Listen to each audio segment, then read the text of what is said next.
कुछ दिनों से कश्मीरी माइग्रेंट टीचर्स जो दिल्ली में आए हैं उन पर बहुत राजनीति चल रही है।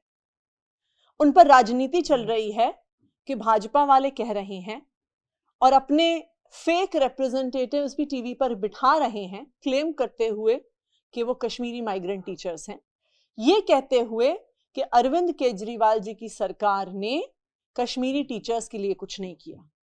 लेकिन आज हम भाजपा की सच्चाई का पर्दाफाश करने आए हैं कि किस तरह से भाजपा के नॉमिनी अनिल बैजल जी, जो दिल्ली के एलजी हैं, जिनके हाथ में टीचर्स की रिक्रूटमेंट, टीचर्स की प्रमोशन, टीचर्स की रेगुलराइजेशन, जो सारे सर्विसेज मैटर हैं, उन्होंने किस तरह ना सिर्फ कश्मीरी माइग्रेंट टीचर्स का साथ नहीं दिया बल्कि खुल के उनके रेगुलराइजेशन का विरोध किया।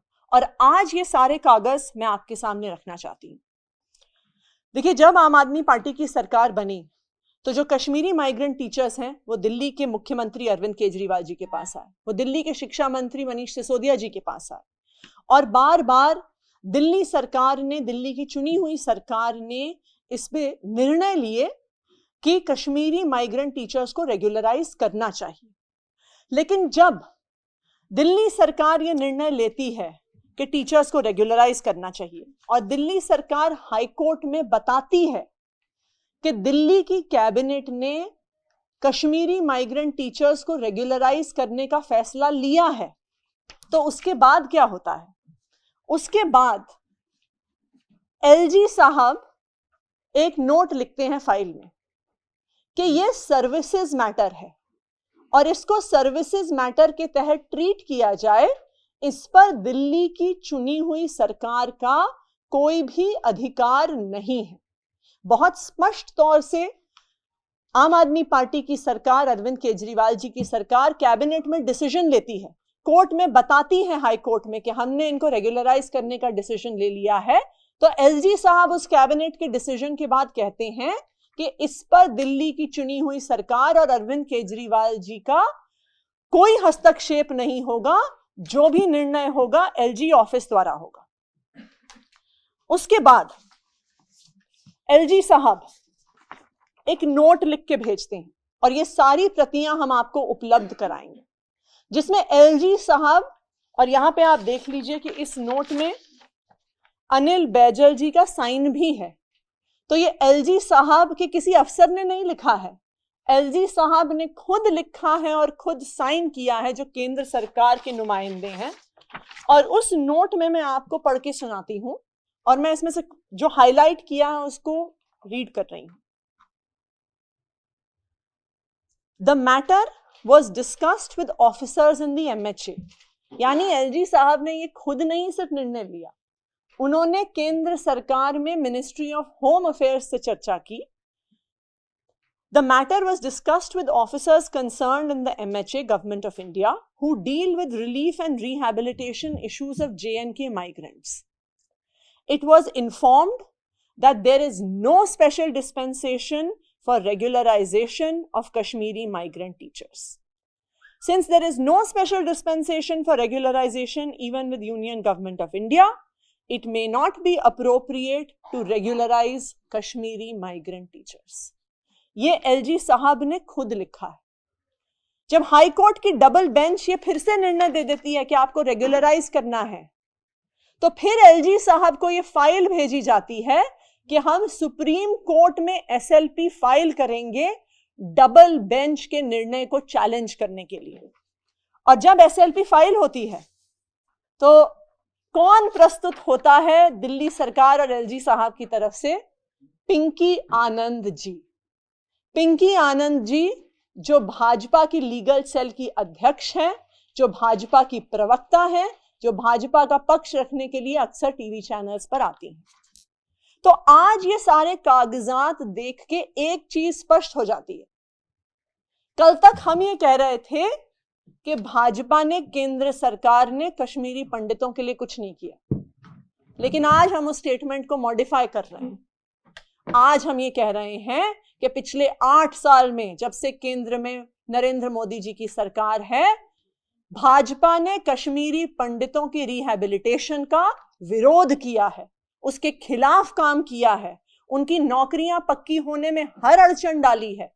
भाजपा ने पिछले 8 साल में कोई कसर नहीं छोड़ी कि जो एक छोटी सी चीज थी कि जो ये सिर्फ 233 कश्मीरी माइग्रेंट टीचर थे, जो उनको पक्का करने की अपॉर्चुनिटी थी, जो इतना दुख दर्द देख के दिल्ली आए थे, उनकी रेगुलराइजेशन का बीजेपी ने विरोध किया।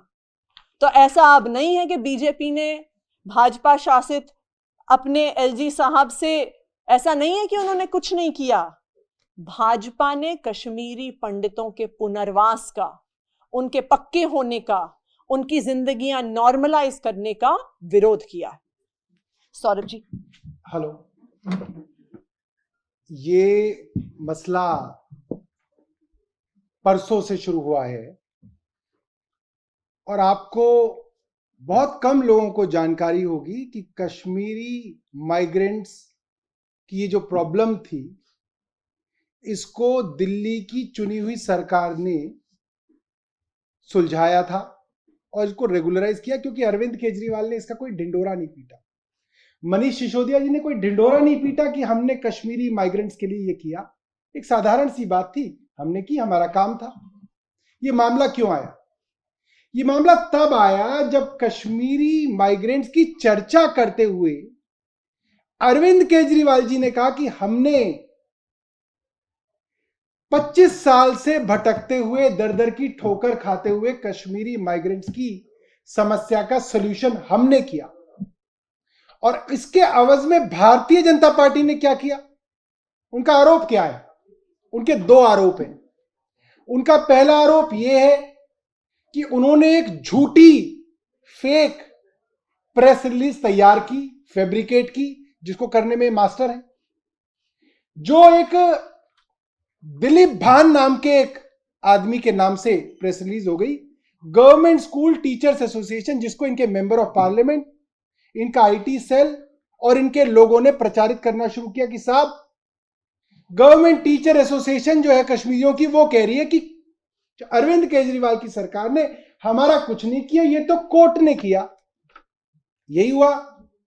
आज हम आपके सामने गवर्नमेंट स्कूल टीचर्स एसोसिएशन असली का प्रेस रिलीज रख रहे हैं, जिसमें वो कह रहे हैं कि जो प्रेस रिलीज कर भारतीय जनता पार्टी वाले घुमा रहे हैं, जिसपे कई टीवी चैनलों ने बहस चला दी, वो नकली है। जिस आदमी ने वो प्रेस रिलीज दी वो नकली है, वो पूरा का पूरा लेटर हेड नकली है, सब कुछ नकली है। पहली चीज तो ये। दूसरी चीज, भाजपा का दूसरा आरोप क्या है, जो इनके तेजस्वी सूर्या ने लिखा और कई लोगों ने इनके लिखा कि साहब उन्हें आसानी से नहीं मिली, नीचे से लेकर ऊपर तक कोर्ट में जाके उन्हें हक मिला है। बहुत सही बात है, सच्चाई है। तो नीचे से ऊपर तक कोर्ट में जाना क्यों पड़ा, इसके बारे में चर्चा नहीं हुई। हाई कोर्ट में क्यों जाना पड़ा, डिवीजन बेंच में क्यों जाना पड़ा और फिर सुप्रीम कोर्ट में क्यों जाना पड़ा? इसलिए जाना पड़ा कि अरविंद केजरीवाल की चुनी हुई सरकार ने 2017 में हाई कोर्ट के अंदर यह अंडरटेकिंग दे दी कि हम कश्मीरी पंडितों को दोबारा से यहां पे रेगुलराइज करने के लिए पॉलिसी ला रहे हैं। यह बाकायदा हाई कोर्ट के ऑर्डर्स के अंदर है। हमारे वकील संजय घोष ने यह अंडरटेकिंग दी, हमारे दूसरे वकील संतोष त्रिपाठी जी ने अंडरटेकिंग दी, और फिर एलजी हाउस में खलबली मची। उन्होंने हमारे वकीलों को हटा के अपने वकील लगाए। उन्होंने ये नोट लिखा कि ये मामला सर्विसेज का है, लिहाजा अब एलजी ऑफिस इसको देखेगा। मनीष सिसोदिया जी ने बाकायदा चिट्ठी लिख के कहा है कि इसके अंदर कोई कोर्ट कचहरी नहीं करनी चाहिए, सरकार ने एक पॉलिसी डिसीजन ले लिया, आप इनको नौकरी दे दो। उसके बावजूद भाजपा के एलजी ने सुप्रीम कोर्ट के अंदर इसको चैलेंज किया और सुप्रीम कोर्ट के अंदर उनकी अपनी पिंकी आनंद पेश हुई और कश्मीरी पंडितों के, कश्मीरी माइग्रेंट्स के हक के खिलाफ ये लोग खड़े हुए। तो ये भाजपा का असली और सच्चा चेहरा है।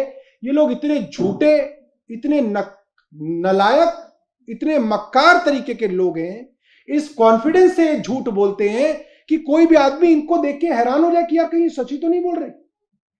मगर फाइलें जो हैं, फाइलों के अंदर जो है, खुशी की बात है कि आज भी देश जो है फाइलों से चल रहा है, व्हाट्सएप से नहीं चल रहा। तो ये फाइलों में दर्ज है कि इनके क्या कुकर्म थे, इन्होंने क्या क्या कश्मीरी माइग्रेंट्स के बारे में लिखा। यहां तक कि एलजी ने यह लिखा कि ऐसा कोई प्रावधान जब केंद्र सरकार में नहीं है कश्मीरियों के लिए, साफ शब्द है कि कश्मीरी लोगों के लिए ऐसा कोई स्पेशल प्रावधान जब केंद्र सरकार में नहीं है तो दिल्ली सरकार में कैसा हो सकता है। लिहाजा इसके खिलाफ हमें सुप्रीम कोर्ट जाना चाहिए। और सुप्रीम कोर्ट में मुंह की खाई, और मुंह की खाने के बाद जो है दिल्ली सरकार ने इनको इनके लाखों रुपए जो एरियर्स थे और जो इनके पैसे बनते हैं रेगुलराइजेशन के, बैक डेट में दिए। और दूसरी एक और चीज मैं आपको हैरानी की बता देता हूं, इस सुप्रीम कोर्ट के ऑर्डर के आने के बावजूद कश्मीरी पंडितों की कसम खाने वाले, देश की राष्ट्रभक्ति की कसम खाने वाले भाजपाइयों द्वारा चलाई गई एमसीडी, ये जो ऑर्डर था ये दिल्ली सरकार के टीचर्स के बारे में भी था और एमसीडी के टीचर्स के बारे में भी था। आप पता कर लीजिए, एमसीडी के कश्मीरी माइग्रेंट्स के पास जाके माइक लगा दीजिए, एमसीडी के कमिश्नर से पूछ लीजिए, आज तक की तारीख में एमसीडी के कश्मीरी माइग्रेंट टीचर्स को एरियर नहीं दिए गए हैं, सिर्फ दिल्ली सरकार ने दिए हैं। यह है इन भाजपाइयों का सच्चा चेहरा, यह है इनके झूठ का नकाब जब उतरेगा तो यह है इनकी सच्चाई। इन्होंने कुछ नहीं किया कश्मीरी पंडितों के लिए। कश्मीरी पंडितों के लिए क्या, इन्होंने पंडितों के लिए कुछ नहीं किया। इन्होंने सिर्फ और सिर्फ उनके खिलाफ साजिशें की है, यूपी में उनके एनकाउंटर कराए हैं। जहां इनको पता चल जाता है कि ये ब्राह्मण है, उसके एनकाउंटर कराने के लिए पूरी की पूरी सरकार जो है उनके पीछे पड़ जाती है। ये इनका असली चेहरा है। बहुत बहुत धन्यवाद। 233 कोई आपका सवाल है? आप लोग उनको एक बार पेश करवा दें ज्यादा अच्छा। उनकी बाइट जो है आज हुई है। नहीं, आपके जैसे साथ में बात हुई है, ये बार बार चिल्ला चिल्ला के टीवी पे बोल रहे हैं। देखिए चिल्ला तो वो रहेंगे, अभी आगे कई सालों तक चिल्लाते रहेंगे, उसको आप नहीं रोक सकते। जो माइग्रेंट टीचर एसोसिएशन है, गवर्नमेंट स्कूल टीचर्स एसोसिएशन, उनका ये लेटर हेड है, उस पर उन्होंने दिया है। और उन लोगों ने आज एएनआई को बाइट भी दी है कि जो लेटर हेड कल घूम रहा था वो फेक है, फैब्रिकेटेड है, और ये असली उनका लेटर है जिसमें उन्होंने दिल्ली सरकार को, अरविंद केजरीवाल जी को धन्यवाद दिया है कि कैबिनेट नोट लाने की वजह से उनकी मदद हो पाई है और वो रेगुलराइज हो पाए। हम तो नहीं जानते। उन्होंने ये भी लिखा कि हम खुद ही नहीं जानते आदमी कौन है और ना इस ऑर्गेनाइजेशन का मेंबर है वो। इन्होंने अपने प्रेस रिलीज में स्पष्ट तौर पे लिखा है, we condemn the fake unsigned press release which is circulating in the name of our association, given in the name of some Mr. Dilip Bhan, who is not known to us and who is not a member of our association.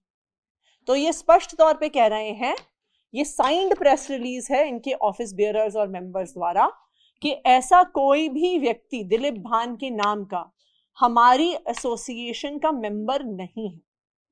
देखिए, ये भाजपा की classic राजनीति है। वो किसी झूठ को भी सच का खाका पहना देते हैं। किसी भाजपा के कार्यकर्ता ने एक प्रेस रिलीज बना के मीडिया में डाल दी, उनके सारे व्हाट्सएप नेटवर्क ने चला दी, मीडिया हाउसेस ने उठा ली। ये तथाकथित मिस्टर दिलीप भान जी, जिनका किसी ने चेहरा नहीं देखा है, टीवी डिबेट्स पे फोन पर आ गए ये कहते हुए कि दिल्ली सरकार ने कुछ नहीं किया है। लेकिन आज जो असली कश्मीरी माइग्रेंट टीचर्स हैं, उन्होंने स्पष्ट तौर पे कहा है कि दिल्ली की चुनी हुई सरकार, अरविंद केजरीवाल जी की सरकार, पहले दिन से कश्मीरी माइग्रेंट टीचर्स के साथ खड़ी है और हम अरविंद केजरीवाल जी को धन्यवाद कहना चाहते हैं। हमें नहीं पता कौन, मतलब एसोसिएशन क्या केस दर्ज कराएगी आप बिल्कुल इसकी जांच करवाने के लिए आप लोग Saurabh, they are saying that perhaps the association, I'm just asking the question from their point of view, that this particular association you are mentioning about, no madam, आज मैं आपको बताता हूँ, आप ये हाई कोर्ट के और सुप्रीम कोर्ट के ऑर्डर्स देखिएगा। इसके अंदर इस एसोसिएशन को जो वकील साहब रिप्रेजेंट करते हैं वो एक बहुत सीनियर एडवोकेट है, डेजिग्नेटेड सीनियर है, एडवोकेट राकेश टिक्कू, और दिल्ली बार के चेयरमैन रहे। आज उन्होंने भी कई मीडिया हाउसेस को बाइट देके बताया है कि क्या सिलसिलेवार हुआ है इस मामले के अंदर, ठीक है। तो एसोसिएशन भी बोल रही है, उनके वकील जो पेश होते हैं वो भी बोल रहे हैं, सरकार बोल रही है, और उनकी तरफ से कौन बोल रहा है? एक फैब्रिकेटेड लेटर। वो कौन आदमी है वो किसी को नहीं मालूम। तो आप ये समझिए, ये तरीका है। ये वो लोग हैं जिन्होंने दिल्ली के अंदर जो ऑक्सीजन की डिमांड थी उसके खिलाफ भी एक, आपको याद होगा, एक अनसाइंड रिपोर्ट चला दी थी और कई दिनों तक चली थी। और दूसरी, आप ये कोर्ट के सारे ऑर्डर्स देख सकते हैं, ये वही ऑर्गेनाइजेशन है जो कोर्ट के केसेस में मेंशन्ड है। तो जब ये ऑर्गेनाइजेशन खुद ये कह रही है कि दिलीप भान नामक हमारा कोई सदस्य ही नहीं है और हमें अरविंद केजरीवाल जी की सरकार ने हमेशा सहयोग किया, तो ये साफ समझ में आ रहा है कि बीजेपी के प्रवक्ता बनकर किसी फेक कश्मीरी माइग्रेंट टीचर को प्रस्तुत किया गया मीडिया के सामने। Sir, for the fair investigation, what are you going to take that step for? आप देखो, क्या यहाँ दिल्ली पुलिस से आप क्या उम्मीद करते हैं? वो क्या इन्वेस्टिगेशन करेगी और क्या करेगी? है कोई उम्मीद आपको? बताइए, आपको है तो बताइए।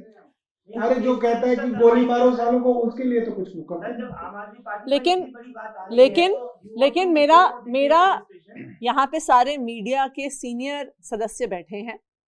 मेरा मीडिया चैनल से भी ये आग्रह है कि आपके चैनल्स ने ये जो चिट्ठी चलाई, तो हमने क्या इन्वेस्टिगेशन किया, हमने क्या एग्जामिनेशन किया कि ये कौन व्यक्ति हैं, ये ऑथराइज्ड व्यक्ति हैं कि नहीं हैं, ये मीडिया चैनल्स को भी सोचना चाहिए।